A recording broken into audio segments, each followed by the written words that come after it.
When I see what's on some photography websites or YouTube channels promoted as this season's trend, I have to take it with a grain of salt. One person doing a thing does not a trend make. Every season there's a TikTok or a reel that claims to be the new trend in wedding photography. It's sometimes just a rediscovery of something that went out of style in the 90s, or someone finding a novel or uncommon way to use their tools to make something different. Remember a couple of years back when on-camera direct flash was trendy for a couple of months? I think it was supposed to be reminiscent of a paparazzi-style aesthetic or something. To me, it looked more like a tell me you don't know how to use flash without telling me you don't know how to use flash moment. Why someone would want to create wedding photos with some of the ugliest, harshest light you can produce is a mystery I have yet to solve. Remember when writing the word love with a sparkler around a couple during a long exposure was all the rage? That actually took a little bit of skill to accomplish, until some enterprising photographer figured out they could sell pre-written sparkler words as Photoshop layers, and you could just apply that on top of your photo, easy as you please. The well past its sell-by-date trend I think I understand the least is the dark and moody look. I want to preface this by saying that I know my way is not the only way. If your aesthetic is contrary to mine, you shouldn't change what you're doing just because some guy on YouTube is making a video about it. This isn't a referendum on you personally. Couples choose their flowers because they're a certain color. What they choose to wear, be it a dress or a suit or a kilt, are because they fit the colors of the season or their overall wedding theme. If there's an outdoor aspect to a wedding, say a ceremony location or area that is iconic for portraits, the couple chose that setting for a reason. Then why a photographer would come along and slap a post-production preset that alters all of the colors escapes me.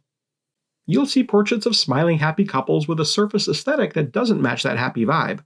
Now, if this were a goth wedding or a Halloween spooktacular of some sort, then a dark aesthetic would arguably be more appropriate.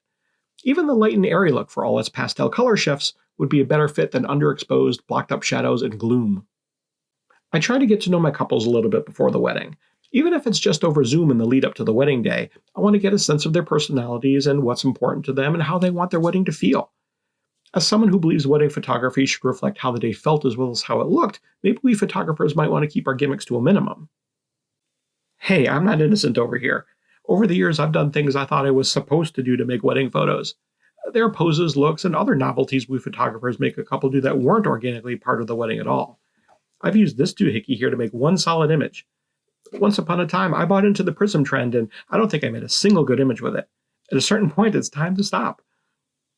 I have mixed feelings here because, despite everything I've said so far, I don't want to tell another photographer how they should or shouldn't do something.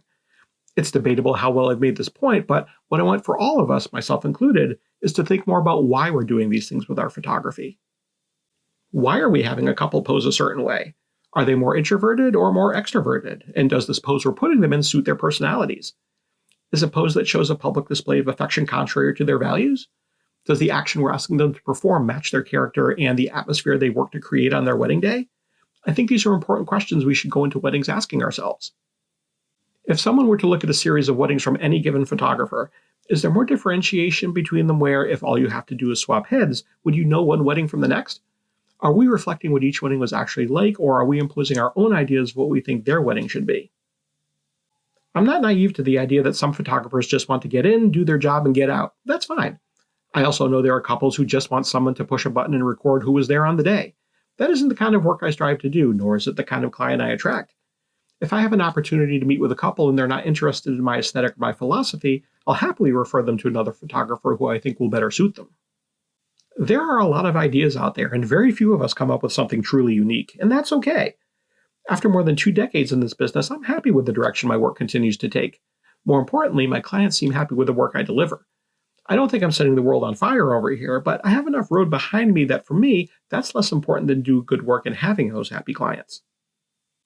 If people like my photography and the philosophy behind why I do what I do, so much the better. But it's all well and good if you disagree. If any of this sparks an idea of your own, or if you have thoughts about whether we should or shouldn't follow trends, I'd love to have a conversation with you about it. So if you see me in person, feel free to engage me in conversation. Or better yet, just leave a comment below. As always, thank you for watching. I appreciate your spending a few minutes with me. If you like this kind of video, please like and subscribe. If you'd like to see more videos like this, check out this other one I made for you. This is Ask a Wedding Photographer. I'm Seth K, and I'm here to help.